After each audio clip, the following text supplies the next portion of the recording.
Eu sou Suzana Barelli, hoje é domingo e eu trago aqui para vocês um resumo do que foi notícia no mundo do vinho nessa semana que passou.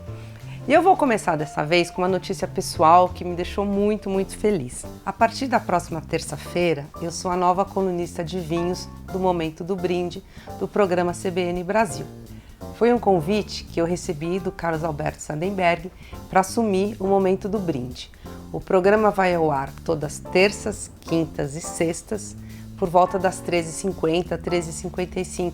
É a última notícia que encerra o programa nesses dias. Quem me conhece pode imaginar mais ou menos que assuntos que eu vou tratar, mas a ideia é, obviamente, falar muito de vinho, mas trazer notícia, trazer pontos de vista, tentar trazer coisas exclusivas. É isso. E eu vou conciliar o programa da CBN com a coluna do Paladar, que sobe todo sábado e que eu realmente adoro fazer. Aproveitando que eu falei do Estadão, eu trago aqui o tema da coluna Levant Filosofia, que subiu ontem sábado, tanto no online quanto no impresso no Paladar. Eu procurei, e nem sei se eu respondi muito, mas responder uma pergunta que vira e mexe aparece na minha cabeça e eu não sei contar muito para as pessoas, que é: por que o vinho é tão caro no Brasil?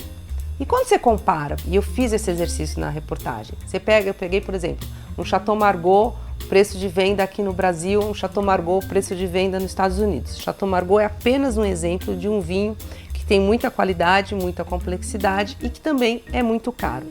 E mesmo sendo caro nos Estados Unidos, ou na França, ou na Argentina, onde quer que seja, esse vinho ele é muito mais caro no Brasil.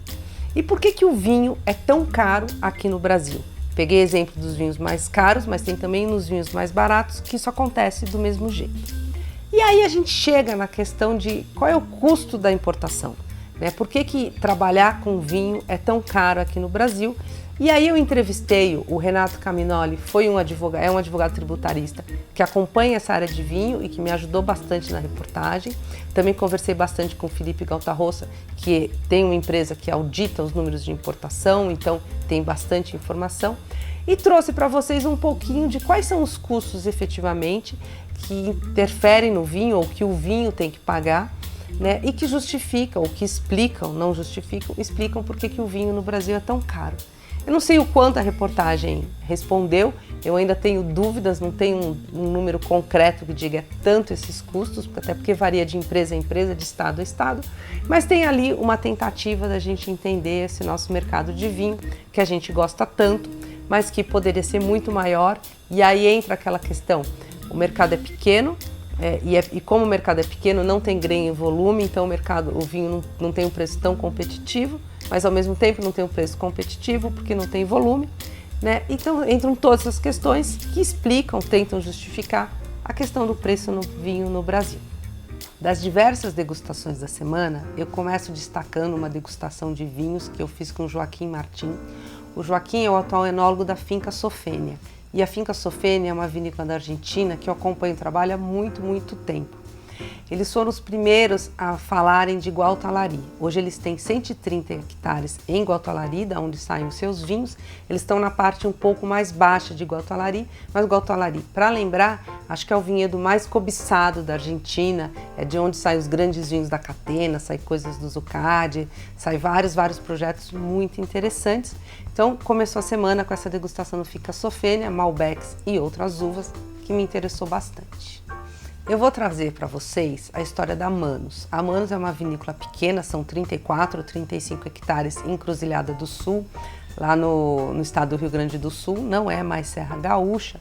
E a Manus é um projeto dos irmãos Bertolini, o Diego, o Gustavo. E o que eu gosto da Manus é que eles estão se mexendo para elaborar vinhos que eles entendam melhor o seu terroir.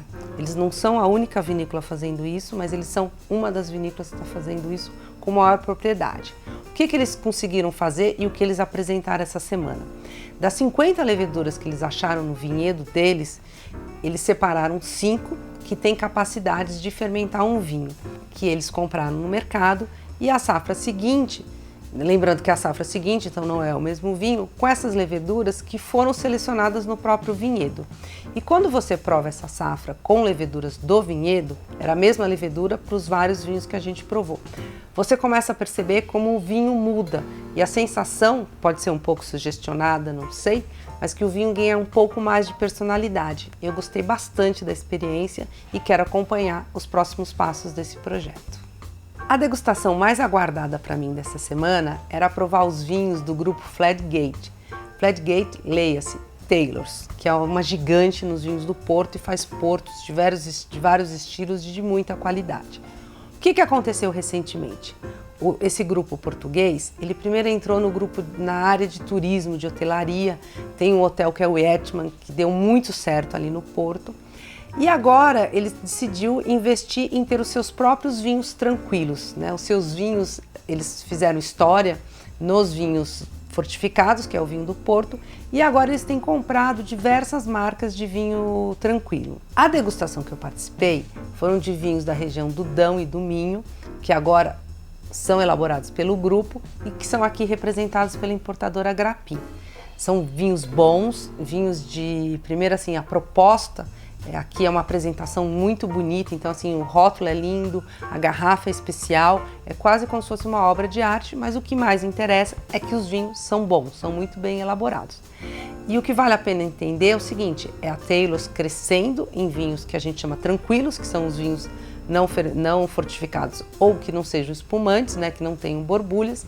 E eles estão fazendo isso porque, infelizmente, o consumo de vinho fortificado, dos que a gente chama de vinho doce, ele cai ano a ano. O mundo moderno parece não ter muito espaço para esse estilo de vinho e aí eles precisaram partir para outro mercado, né? E é o que está acontecendo. Eles não são a única casa de vinho do Porto a seguir esse caminho, mas eles são uma casa, aliás, eles foram uma das últimas casas de vinho do Porto a ir por esse caminho, mas eles estão indo com bastante, vamos dizer assim, com bastante força e têm trazido vinhos que são muito interessantes, como esses que eu provei e que eu adorei provar, diga-se de passagem. Agora, a degustação que mais me surpreendeu nessa semana foi uma prova de uma nova importadora, entre as várias novas importadoras que surgem com regularidade nesse mercado, focada apenas em vinhos italianos. Primeiro, é uma importadora que tem a Ana Rita Zanier como consultora de vinhos. E a Ana, assim, ela sabe muito de degustação, ela deu muita aula de vinho ainda na época da Expande e ela entende muito de vinho e principalmente de vinho italiano. E os vinhos dessa importadora, é uma importadora pequena, me surpreenderam porque são italianos que a gente conhece pouco. Então, por exemplo, tem vinhos de regiões diferentes, tem vinhos, por exemplo, tinha um Arnés Tinto que eu não conhecia, gostei do preço de vários vinhos, então é uma importadora que eu vou ficar prestando atenção e vou contar para vocês. Eu queria também trazer uma notícia, ou talvez até fazer um convite para vocês, que é conhecer o Plou. O Plou é o novo bar de vinho da Ana Lu Torres.